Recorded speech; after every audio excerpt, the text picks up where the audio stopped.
بسم اللہ الرحمن الرحیم۔ السلام علیکم دوستو، امید ہے آپ سب خیریت سے ہوں گے۔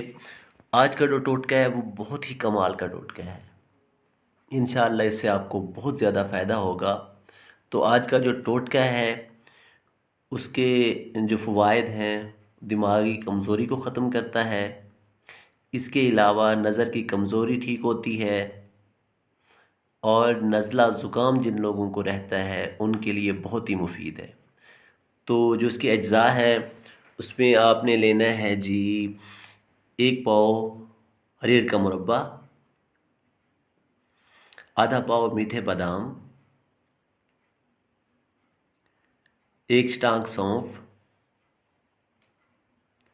1 چٹانک خشک دھنیا۔ اس کا جو بنانے کا طریقہ ہے، آپ نے خشک دھنیا اور سونف ہلکے سے کسی بھی توے پہ گرم کر لینے ہیں، اور آپ نے جو ہریر کا مربع ہے اس میں سے گٹھلیاں نکال لینی ہیں، اور سب اجزاء کو کسی ہاون دستے میں ڈال کے کوٹ لینا ہے، اور جو اس کو شیرہ ہے مربع ہریر کا جو آپ نے ایک طرف رکھا تھا وہ آپ نے اس میں ڈال لینا ہے بعد میں، اور اس طرح وہ معجون کی شکل میں تیار ہو جائے گا۔ آپ نے روزانہ 1 چمچ نہار منہ لینا ہے۔ دعاؤں میں یاد رکھیے گا۔ اللہ حافظ۔